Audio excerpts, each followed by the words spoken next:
Hi, I'm Karen Burniston, and let me show you how the Oh Christmas Tree die works. Let's start by cutting the pieces we'll need for the tree. Start with a 12 by 12 piece of cardstock and cut off a 5-inch strip and set it aside. Now turn that remaining strip in your trimmer and cut it into 3 equal 4-inch strips.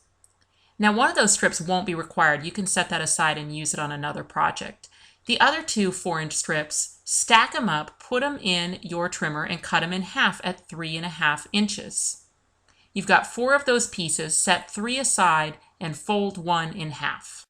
Start your die cutting by using the large strip, which will cover the entire die first, and roll that right through your Big Shot machine using your extended cutting plates. Now that's going to give you 1 of every piece, and from the remaining scrap, you'll be able to use that corner now to cut one of the smallest Christmas tree parts, because you will eventually need 4 of those. You can use the folded piece right over the top and then cut 1 of your medium Christmas trees all in one shot.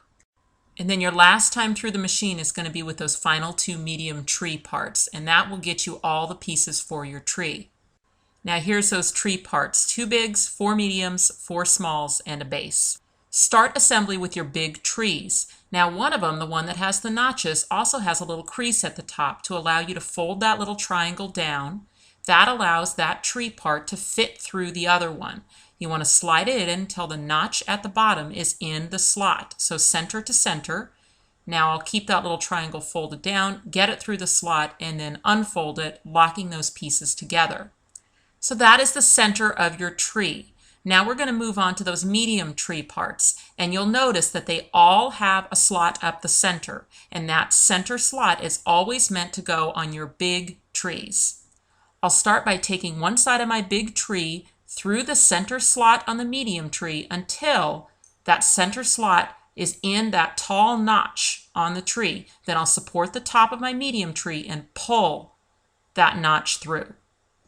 Okay, I have 1 of my medium trees on, 3 more to go. I have to look to that tree I just put on and see what I have over to the side. And what I have there is a slot. So when I grab my next tree, I have to look. Do I have a slot on that side? Okay, that won't work. I need to turn it around until I have notches on the side. And those notches are going to go into that slot. I always start from the bottom, so I'm going to slide that in until that taller notch, the interior notch, is through that slot. Then supporting the top, I pull it on, and now those 2 medium trees are attached to each other. The center slot is always meant for the big tree, so now I can kind of bend that big tree until that interior notch is in the bottom of the slot, support the top, and pull it on. Now I have 2 of my medium trees on, and I'm just going to keep turning and doing the same thing. I have a slot, so I'll need to orient my next tree so that I have notches on that side. I put the notch at the bottom into the slot, support the top, and pull it through. The center slot is always meant for the big tree. So now I need to bend my big tree until I can get the bottom of it in that slot, and then supporting the top, I pull it on. Now I have 3 of my trees on, 1 more to go. Again, starting with notches, notches go through the slot. Then I'm going to support the top and pull it on. What is that center slot meant for? The big tree. So the big tree goes through that center slot until the notch is in the bottom, support the top, and pull it on. One last bit of connection. I have 2 medium trees that are meeting, and they have, of course, notches on one side and slots on the other. And now I have connected all 4 of those medium trees right around the big trees. You can see how easily it folds and unfolds, and there's a top view. Okay, once you have those medium tree parts on, it's really smooth sailing. You're going to put your small tree part on, but this one's easy. There's 3 slots in the small tree part. There's 3 notches in the branches on each side of the tree. So you just get the bottom of the notch started in those 3 slots. I do all 3 at once, and then see how I just rotate it up. Then I'll one by one, supporting the top of the slot, I'm just going to pull those branches through. And there's one of my small tree parts put on, and now I'm going to repeat that 3 more times. So I'll start my slots at the bottom, and then I will just one by one pull those branches through. Then turn it, start all 3 of those notches at the bottom, pull, pull, pull, one last side, all 3 at the bottom, rotate it up, and then click, click, click. My tree is done. Okay, our tree is complete, and now let's move on to the base piece. That's what connects it inside the card. The machine's made 3 score lines for you. You're just going to fold all 3 of those up, just like that. Now that little base piece can be attached behind the tree if you prefer, and then put the whole thing inside your card. But in my case, I am going to put the base in the card and then attach the tree to it. My card here is a 5.5-inch square card, and I went ahead and added my pattern paper, a 5-inch square of paper, to each side first. That way I can add my base over the top. I'm going to use sticky strip or tacky tape. It's very strong, and I just want to make sure that I get those little triangles covered with tacky tape. And then since I've got it out, I'll go ahead and add the tape that I'll need to attach the tree to the wings as well. So 1 strip of tape up on those wings as well, both sides. I do recommend a really strong adhesive for pop-ups, so either a red line or tacky tape like I'm using here, or a very strong glue. The base piece needs to be attached inside the card, but I want to make sure that it's far enough forward that when my tree folds flat, it doesn't stick out the top of my card. So I'll need to measure, and I've measured 2.5 inches, which is really kind of your minimum. It can go further forward, but not further back if you want your tree to be hidden.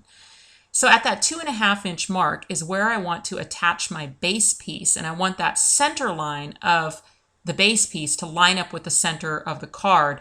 And here's a little cheat. I just snip it to where it's just attached in a small little area, and that really decreases the amount of lining up a fold inside a fold. I just need to make sure now that that little base piece is right over the center line of my card. Notice it is only the triangle parts of the base that's actually stuck to the card. Those wings are still sticking up. That's what our tree is going to attach to. This next step is optional, but I do recommend it. I like to reinforce my base connection by adding a little mini brad. And I just go out there kind of to the tip of the triangle where the fold meets the front, just inward enough so that the head of the mini brad won't impede my fold any. And then I just add a little mini brad through that hole and back down through the entire card. I don't worry so much about the prongs because I'll cover those with paper when I decorate the front of the card. So now it's time to add the tree. I've already got that sticky strip behind each of my wings, and I'll peel one side up. And what I'm looking to do now is to attach those 2 wings on the base to the back 2 trunks of my tree. There's various ways to do that, but what I do usually is just fold my tree flat, and then I just kind of have to weave that back trunk underneath my wing on my base and then just press really well, and that's going to attach it. And then you'll find that you can peel up the sticky strip on the other side and pull your tree up and over to meet it. And then as you're bringing that tree up and over the top of the other wing, you'll just want to take your time, of course, because sticky strip, you get one shot with it. But once you get it in position, just give that a little press to get that adhesive started against the trunk so it doesn't want to move. And then you can just fold the card flat and give it a really good press. And that's really all there is to it. You've now added this cool little pop-up tree inside your card, and it's ready to be decorated. Fold it and open it a few times to train it, and you will notice that a couple of the back branches will probably fold. You'll see them there. And as long as they've folded to where it's still operating smoothly, you really don't have to do anything. But if you wanted to, you could cut them off on that fold. You'll see here too that when the card is closed, it's just barely covered, but it is covered. Don't think this tree has to be just for Christmas. It makes a great little friend card or any type of thank you or general greeting card. Just a few simple decorations and you've got a pretty impressive card. To find out where to buy your own Oh Christmas Tree die, go to StampinUp.com. You can also go to my blog, KarenBurniston.typepad.com. Thanks a lot.